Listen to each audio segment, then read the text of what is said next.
Hello everybody, welcome to this week's edition of Pigskin Preview.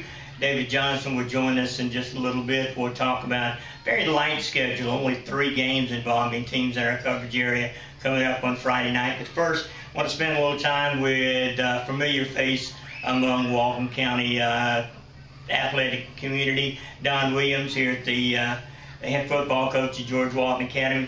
Don, last week, let's go back to Commerce for just a little bit. Lost a tough region game against the Tigers. Talk about that one.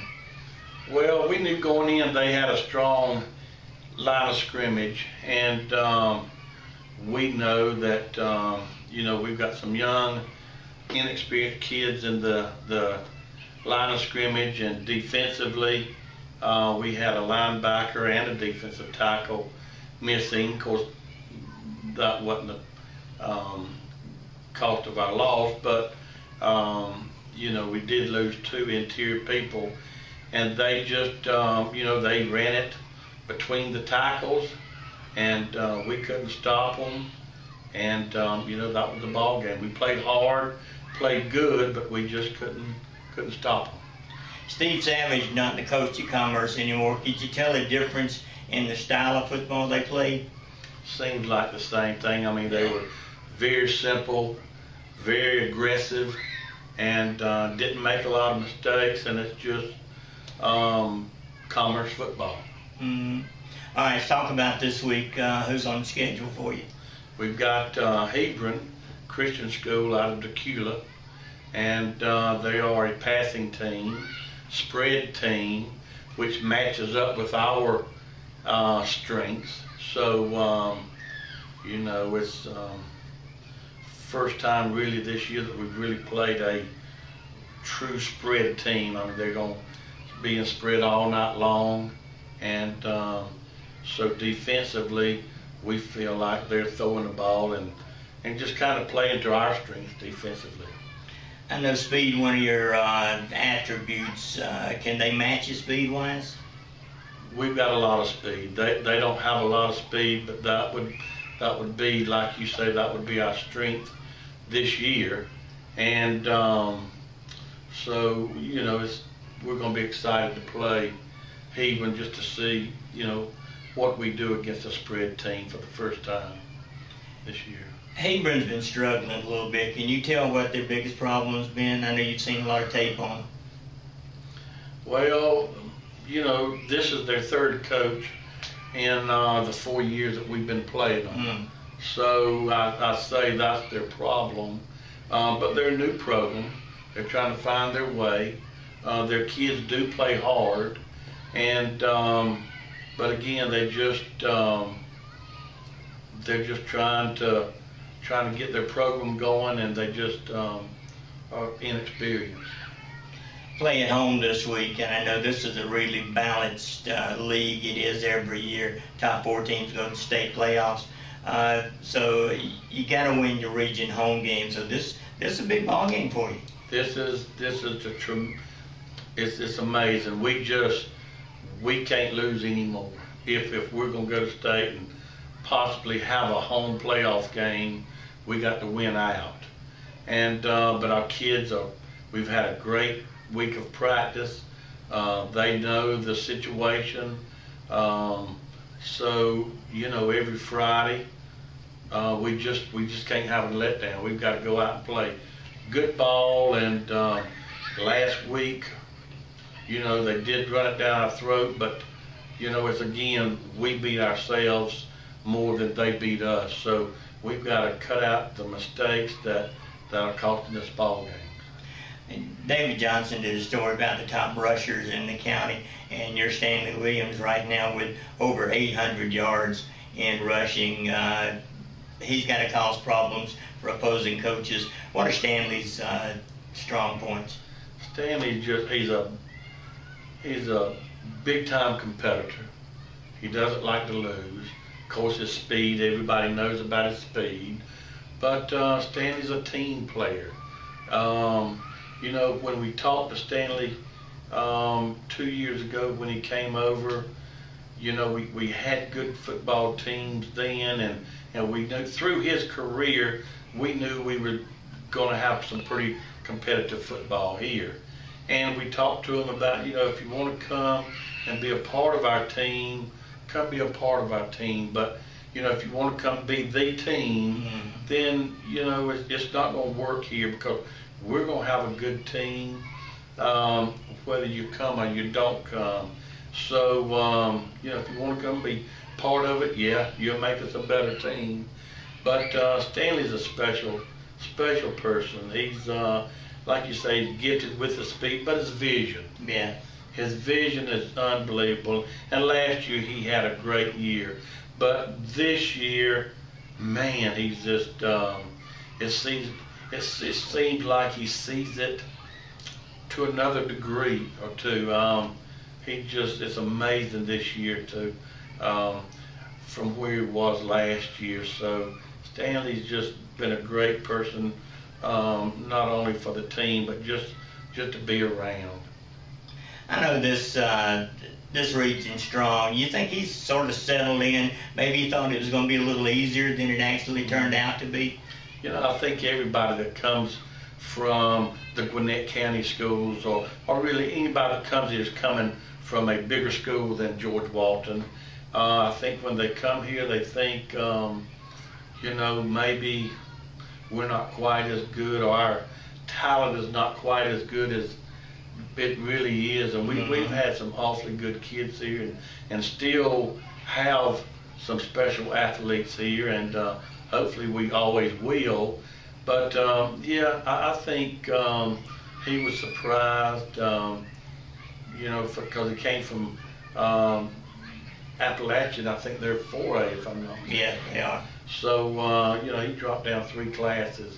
So, but Stanley's just been fun to kind of watch our team grow with, and, he's going to be, I can't wait to see him when he goes off to the next level. Actually, Appalachia's 5A, because they're in there with Winderberry and Loganville and that group, so he came down a lot. All right, congratulations on the year so far. Only 1 loss on the season. Is that right? 2 losses. Lost 1 in overtime. Yeah. To Aquinas. Right. And then last week to Commerce. Well, good luck Friday. Is Friday homecoming? Friday's not homecoming. Right. But it's a big week. Well, it's just we've got to win. Yeah. Our backs are against the wall. And, we talked to that's where we're going to see what we made of. But we had an awfully good week of practice this week. All right, good. Thanks a lot, Don. Thank you. All right, I want to thank Don Williams for chatting with us about their big game on Friday night. David, he called it a big ball game. GWA should win the thing, but you can never tell. Hebron with a wide open spread offensive attack, and crazy things can happen. Yeah, it could be. I don't really expect that. George Walton's handled this team pretty easily the past couple of years they played them. Really, it's a big game for George Walton, just trying to get back on track after last week's, I would call it a disaster, but it was a shock to go into Commerce and lose the way they did. Not so much that they lost. I mean, like I said, anybody can lose anybody, but just Commerce just ran over them. They just ran right through them, 302 yards rushing. George Walton couldn't even come close to stopping them, and a lot of that has to do with the 2 players they've lost to injuries. You had your nose guard right up the middle, you had your middle linebacker, and Commerce exploited that, just ran up the middle all night with their big fullback, and it was ugly.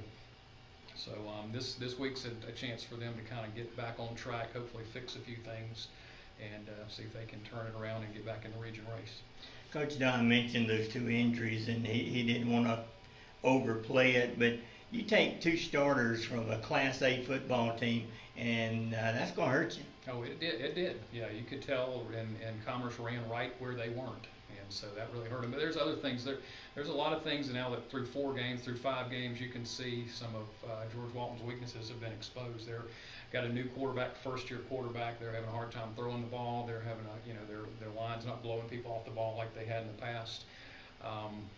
Outside of Stanley Williams, and they're really having to depend on him. He basically is their offense right now. So they really need to try to somehow kind of diversify, find somebody else to carry a little bit of the load, because as you get deeper in the season, you get some of these stronger teams that are going to put 8 and 9 in the box. And although a lot of other teams have tried to do that against Stanley Williams, and he's a man among boys in a lot of ways. The things that he sees on the field, some of the runs he makes, But you know, if some team is able to shut him down, then George Walton's in trouble. Well, Don was talking about the fact they got to run out in the region, especially if they want to host the first round game. That's going to be tough to do. Yeah, that's going to be tough, and you know, you got to count on Commerce losing a couple of games, that could happen. I mean, that Commerce isn't I don't think they're the great team that they look like they were last week. But you know, George Walton's got to win out. You've still got Athens Academy. You've still got Prince. You know, you still got some tough teams down the road. And again, this George Walton team, it has some flaws. So yeah, it's going to be tough for them to win out. But again, winning, you know, now with Class A and the way they do the power rankings, where you finish in the region isn't so important. As you just have to win a lot of games and compile a lot of points, and then hopefully the calculus at the end works out for you. All right, moving on. Social Circles are going to be at home on Friday night against Greene County. Greene County has all kind of athletic ability. They always do. And we say it every week, Social Circle needs something good to happen, and nothing good's happening. No, it's last week was just, I mean, I was shocked. I thought they'd at least be competitive with that team, and they clearly weren't. And then coming in this week with Greene County, they're 1-3. It looks like they're not that good, but they were 0-4 this time last year. They blew away Social Circle and went on to win 5 of 6 and make the playoffs. So, you know, in Greene County, of course, coached by Terrence Edwards, the old former Georgia running back. A lot of old Georgia fans remember him, and he's doing a good job of turning things around over there. So, I don't know what you say about Social Circle. They're just in a rut right now, and I don't see how they're going to get out anytime soon.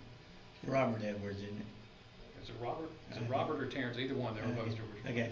Yeah. Edwards, anyway. Okay.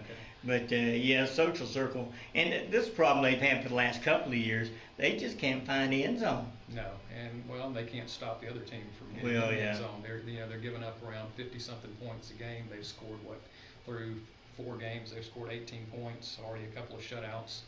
You know, this team's just this program is really down right now. All right, Walnut Grove, Loganville, Monroe area, all off on Friday night. This is a good time for them to be off? Monroe, you know, they're just on a roll. I don't know if it really matters to them.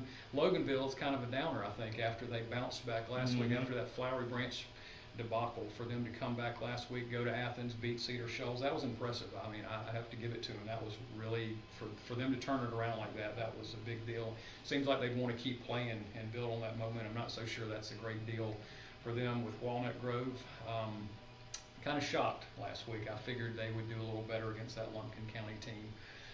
Again, I think it's kind of a wash for them. I guess it's good for them to be off, kind of regroup, and try to just get better.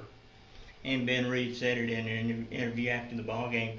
They're just not a very good football team right now, and but now's not the time to give up. It's time to play a little harder. Yeah, and we've said this past few weeks, they've got some athletes. You know, they're kind of starting to bring some people in there, build a little bit of depth, get some good players. So it's just going to take time, and again, this is the 3rd new coach in 4 years. It's just going to take time for him to get his program in there, to build trust of the kids, and to get things turned around there. All right, LCA was off last week. They'll take on Horizon Christian on Friday night for homecoming. So a light schedule this week, but some big ball games in the area. Hope you'll get out and support your favorite high school team. David and I see you next time.